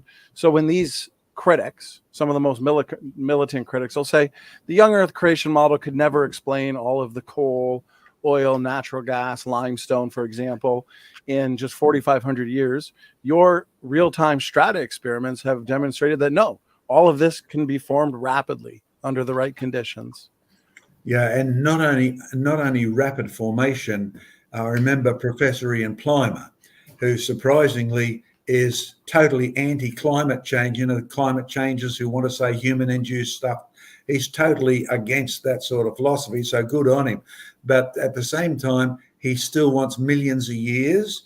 And he made the comment that, how could you actually produce coal on a global scale? He said you'd need at least 3 or 4 massive floods. Right. And I had to remind him of one thing. Not only does the Bible say God created, not only does it say sin came in as a fact, not only does it say there was a judgment called the flood, or that all of our ancestors were at Babel, where they were probably already throwing boomerangs, which show in your Bible in the letter G or in the Gimel or whatever it is, right? But what you find is it describes the actual physical world. God gathered the waters into one place. So before Noah's flood, there was not 7 major oceans. The water was all in one place and the land was in the other. And when I spoke to one Hebrew expert, when it says, and God gathered the waters into one place, if you have a round globe, the only way that can occur is if the water is actually smaller than the land. So the land is actually around the water, so the water is in one place. Otherwise, you'd have the land in one place and the ocean would surround it, which means, of course, that the land would have been at least 75% of the global surface in one spot. Now, think carefully. No summer, no winter, no drought, no fires, none of that thing. So by the time you get to Noah's flood, the vegetation that is now up to 1,600 years old, the trees must have been magnificent, right? And the bark layers on them would have been incredible. And then you have that world destroyed. And as Peter says, the world was cataclysmos. It wasn't just your feet got your feet wet, had to climb the highest hill, get in a boat and sail around for 40 days and 40 nights. The world was cataclysmos. So all of that carbon potential on a world which is now, well, come on, the present world is 75% water and 25% land, and only about a third of that is viable, arable stuff where the trees will grow. So poor old Professor Plimer, stuck in his Lyellian, the present is the key to the past, you will find it fails. Because if you want to have a model of Noah's flood, you need a globe where it's 3/4 land, covered with lush forests, and one flood will produce enough coal compared to 4 floods on the present day planet. So take all the data into consideration and not just the strata machine or how quickly we can make it. It's a question of volume too. Thanks, Donny. Excellent. Love it. It's great. Okay, real quick, George Bond, appreciate it, brother. He says subscribe to the CR YouTube channel to get all the latest experiments. I highly recommend it. He's got the link posted there for people to check out. So the next question here comes in from Born Again RN, and he asks, excuse me, can you address living fossils and how they refute these fossils being millions of years old and why they have not evolved? Joe? All right, a couple of things. If you're going to look for evidence of evolution, you need to look for it in the rocks, because even if you can prove that things can evolve today, that doesn't prove objectively that that's how they did it. And so really what you need to be looking at is a history of life on Earth which shows organisms evolving. Of course, to do that, you have to have a geological column which is representative of age from youngest to oldest. And we've done several programs on the geological column on Standing for Truth, really showing you that you can't trust it as a history of time. Therefore, any kind of argument you make out of it from simple creatures going to older creatures just fall down. But the benefit of living fossils, it really backs up the reality that you and I and all life is designed to not evolve. All right, we are designed to not evolve, because for the very simple reason, 10 times in Genesis chapter 1, God says that he created living creatures after their kind and to reproduce after their kind. So don't be surprised that when you go down into your DNA, there's a self-checking mechanism which is deliberately there to stop mutations from happening. Now, we live in a fallen world, and the reality is mutations do happen, but they are virtually all bad. The only time they're ever good is if it's a result of circumstantially beneficial, but 100% of the time, no doubt about it, they are all the result of a loss of information. So yes, you do get some change in the fossil record. Case in point, these lovely ginkgo leaves. They used to have great big fronds. Nowadays, they just have 2 lobes. They've changed for sure, but they've gone downhill. They haven't gone uphill. So point number 1, we're designed to not evolve. Our DNA is designed to not change. That shouldn't be surprising, because God created us and all living things to reproduce after their kind. Number 2, even if you do see change in the fossil record, i.e. the ginkgos, number 1, they're still ginkgos, even by secular standards. Number 2, it's a downhill spiral. If they keep going that way, they'll be extinct. In fact, they nearly were extinct if it wasn't for the old Buddhist monks who actually looked after them in China, right? They almost certainly would have been extinct by now. Okay, so third point with living fossils, all they do is show that it doesn't matter how old you make the rocks, whether you want to believe the rocks are 175 million years old, like secular geologists believe the rocks at Whitby are, or if you want to believe they're 159 million years old, like the fossil dragonfly, or the oldest living fossils, supposedly, are 3.7 billion years old. They're the stromatolites. They're still alive today off the coast of Western Australia. So it doesn't matter how old you want to make the rocks. The only evidence you can find in them is that for as long as creatures have been around, they've done exactly what God told them to do 10 times in Genesis chapter 1, which is reproduce after their own kind. In fact, John, Living Fossils was the first ever video production that Creation Research produced. It really was, and I believe it's available on our 24/7, or they can download it or stream it. All of those things are available. But since you brought up the ginkgos again, I do have to remind you, Joe, that the world's biggest fossil ginkgos, they happen to be in Australia, of course, a little bit further north of where I am at the moment, and they're that big. And you'll find that the reason why ginkgo is called a living fossil, it's actually the first recognized living fossil. The name was invented by Charles Darwin, and he was living at a time where the local cities were actually planting ginkgo trees as in the bigger towns, London, etc. And they were a very nice tree, just, leaves about that big and split into 2 lobes. And they were a very nice tree. They did well in England. They'd actually been in England for quite a while because, as Joe said, it's thanks to the folks in China, some of the Buddhist monks, etc., who'd actually preserved some of these. But the missionaries, the Christian missionaries, were the ones who came across them when they visited China and brought some back. So beginning 1700s, you're getting interaction of the ginkgo trees coming back to England, being eventually planted. And so when Charles Darwin, whose friend Lyell was into fossils as well as some of the others, you're in Yorkshire and you have rocks and rocks full of these ginkgo leaves, they recognize them straight away.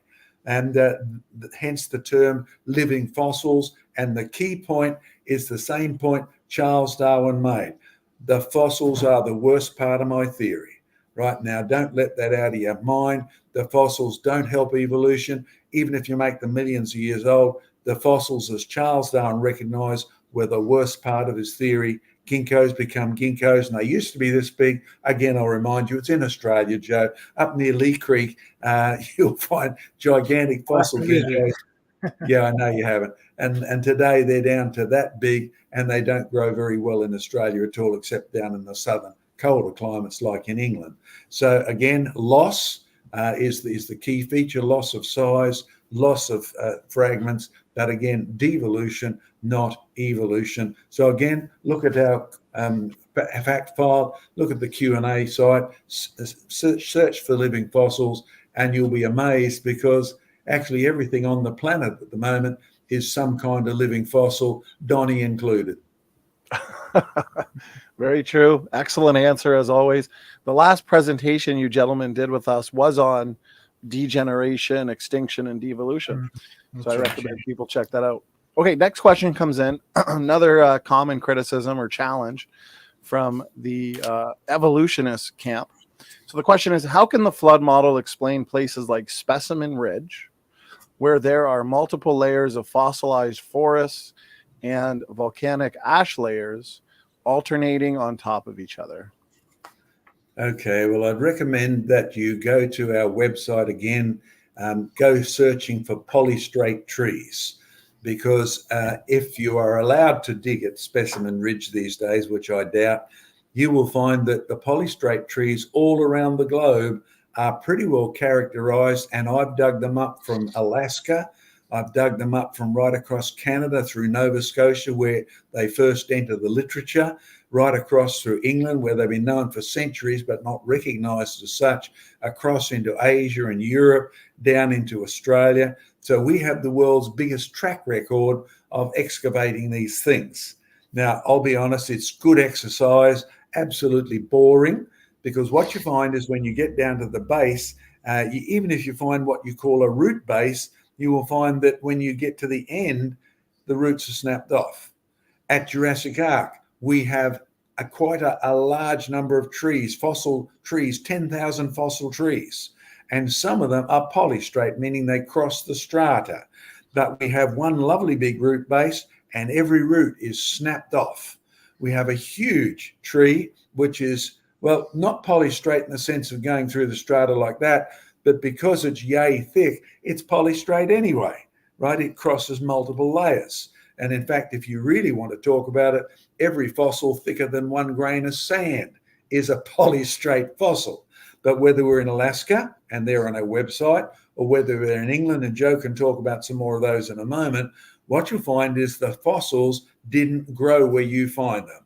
And that is particularly true whether you're talking about Specimen Ridge or whether you're talking about the fossils down in the Arizona State Forest.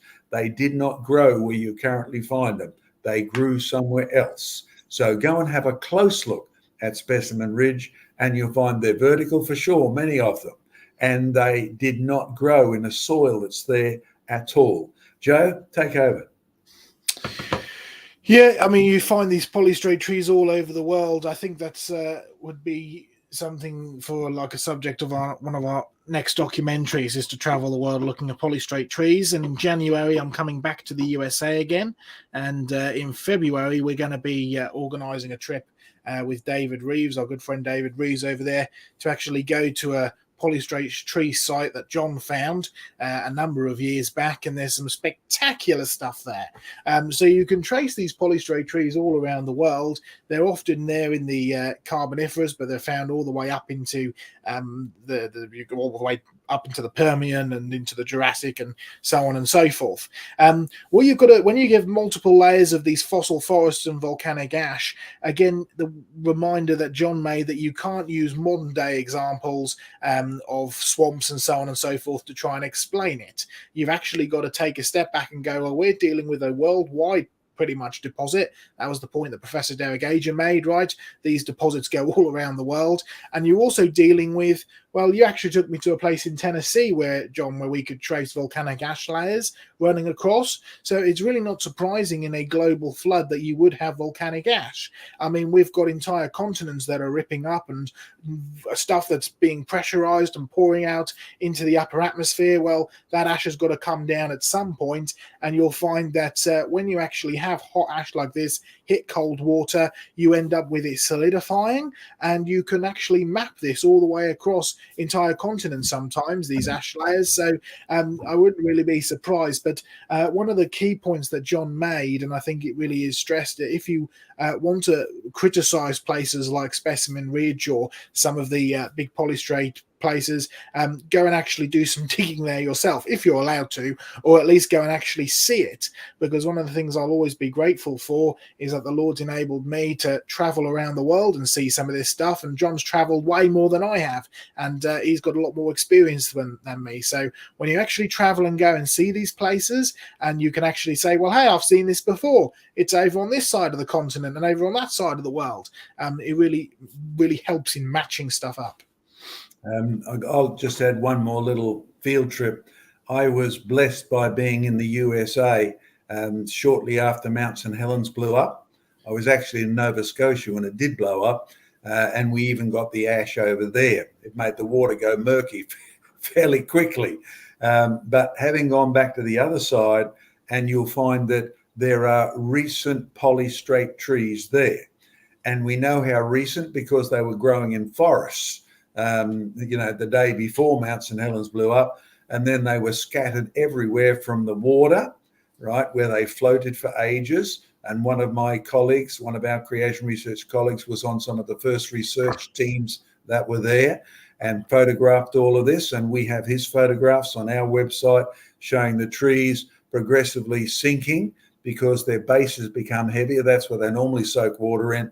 Then they sink down, and there they are standing on the bottom, vertical. ICR did some wonderful work at that time as well. And what you'll find is we've duplicated those in the experiment, showing how you can end up with vertical fossil logs. We've got a polystrate tank in which we can put logs, and they end up vertical. And then when they're totally saturated, they will actually fall down with their root base up. But meanwhile, it looks like they grew there, and we know they didn't, because a few days early we just placed them on the top. But if you go to Mount St. Helens, you will find many of the trees sitting in Tootle Creek or Tuttle Creek, depending on how you want to pronounce it, weren't there one day, they were there the next day, and here they are standing on their bases, upright, smashed off. Now, I've visited this place many, many times since Mount St. Helens eruption, and I know there were no trees growing in the middle of the Toutle River bottom there, right?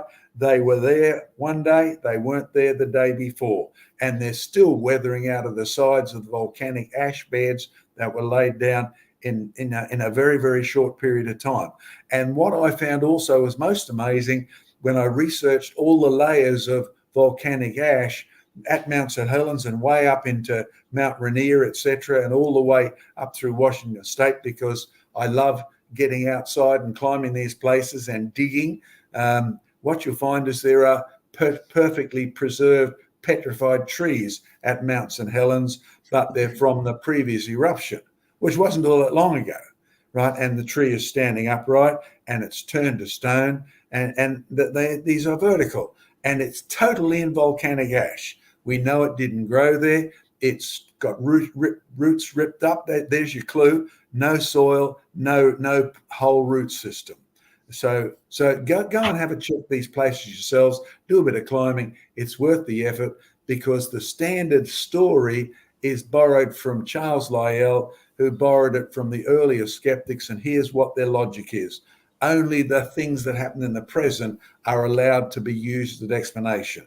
Their logic: no Moses at all, please. Or as modern science curriculums say, our rule is science is the naturalistic explanation without reference to God. Now, if you don't allow God and you don't allow his word, you are absolutely prejudiced, right? You're not open-minded. You're not being scientific. You are absolutely prejudiced. So put the flood into it, put the catastrophes in it, and what you find is those trees standing upright, hey, they don't fit long, slow deposition at all. That's just the popular paradigm. So God bless Professor Plimer and co., but they need to abandon their atheistic position on science. Okay, Donny, next one. Right. Amen. Great work, gentlemen. No evolutionist challenge phases you, you brothers, that's for sure. Okay, why don't we wrap it up with one more on-topic question. I think this has been great, and as always, time flies by with you, John and Joe. So Sydney Raptor asks, do the presenters realize that the argument for tool development could also be an analogy for parallel evolution? Two different, unrelated peoples develop similar tools for purpose. Well, if I can just start with that one and then hand it over to John, you could use it as an analogy for parallel evolution, but it would be a very foolish analogy for one very simple reason. You see, you can trace these boomerangs all across the world, right? But there's one particular group of people that never really seemed to develop boomerangs, and they were the Scots. Now, John is a Scot, or I'm descended from Scots, so I can say this about them. And the Scots tried throwing pieces of wood, and they still throw pieces of wood today, but the pieces of wood don't come back. You know, the old climber tossers, right? Throw the great big tree trunks. They're just great big tree trunks. They see how far they can throw them. And thank goodness that they don't come back. Now, there's one specific piece of difference between throwing a tree trunk and throwing a boomerang, and there's one specific reason as to why a boomerang comes back. A boomerang has been designed to do so. You see, if you get wood, wood is in its natural form, right? If you throw wood in its natural form like the Scots do, it doesn't come back. If you take that wood and you turn it into an aeroplane wing, which is basically what a boomerang is, right? It's curved on the top, flat underneath, which means that when you throw it, the air passes underneath faster than it does over the top, which means it goes up. And if you put a little notch at the end, or we call it an airfoil, right, on an aeroplane, what it means is one side is going to constantly be tipping up like that, which means as it goes up and as it goes round, it keeps coming back round and it comes back to you. In other words, the boomerang has been designed for a specific purpose. And it doesn't matter whether it's an Egyptian boomerang, whether it's a Polish boomerang, North American, South American, Australian boomerang, they have all been designed. In other words, they've taken something in its raw material and they've added intelligence to it. Or other words, they've intelligently added properties that do not come from the materials that it's made of. Now, that is your very definition of a design. If an object has got properties which do not come from the materials that it's made of, it's been designed. Case in point, the boomerang, right? The boomerang has properties, i.e. it comes back to you, that do not come from the materials that it's made of, because the Scots have been throwing wood for as long as we can remember, and it doesn't come back to you. So a boomerang has been designed. Now, if you want to argue for, this is an analogy for evolution, all you've really done is just prove that, yes, you do actually need a creator, or certainly an intelligent designer, right? So you could try and use that as an argument, but it falls down in reality because it simply doesn't work. They all require a designer. Even if you want to argue that each person independently designed it, you're still looking at evidence of a designer for sure. Comments, John? Well, I'll only make a couple of counter insults to you British. You're actually sort of a Hubbard, so your great-great-grandmother ran out of food in the cupboard, and you're basically Vikings, so that's okay. But can you imagine why the Romans built a big wall across the north of Scotland? Because would you take on people who threw logs? But they did do one thing: they left their bagpipes behind, and so the Scots are known for bagpipes, but we really stole them. And the Romans said, keep them, the noise is terrible. We don't want them back. But the point you've made is excellent, Joe. Parallel evolution is a lie to disguise the fact that both the things you're talking about actually needed creative engineering to start with, particularly the wood one where it's obvious. But if you're looking at us, you have a problem with memory. You're losing your memory. You can't evolve a memory because if you haven't got one, you don't know you're missing it. Right, so you'll find that these are foolish arguments. So abandon parallel evolution. Parallel selection occurs, but parallel selection only acts on things that already exist. So if you have blue feathers and you get in a blue tree, then you will be less eaten than a creature that's got red feathers. Now, that's parallel selection. You and I say it results in camouflage. No, it just gets the red birds eaten. So parallel selection, again, is a good example of devolution, not evolution. I don't think we need to say anything more, Donny, but folks, if you caught Joe's comment, he'll be in the USA next year. Perhaps you might want to get in touch with him to speak to your group or whatever. You can have a look at our apps there that he put up before and how to get in touch with them. It's been a great time to see you again, Donny. Glad you're over with your green herbal tea. You're in cold, and we'll look forward to catching up with you again.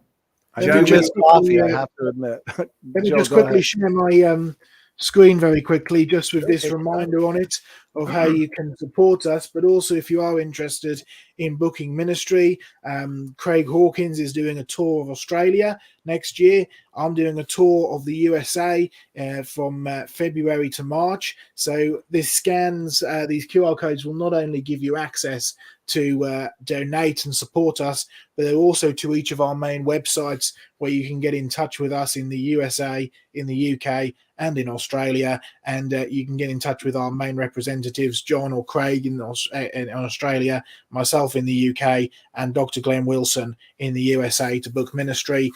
We're sort of based in Tennessee, spread out of there, up to Kentucky, down to Alabama, across to California, and up into some of the northern Midwest states as well, if we've got enough ministry requests to go there. So do get in touch. And a reminder to, if you're interested in following what I'm doing on a day-to-day basis with the ministry and with the work that we're doing, then go to Telegram, follow me on my channel over there, Joe Hubbard CR. You can search for me. You can use the QR code, or you can use the link there.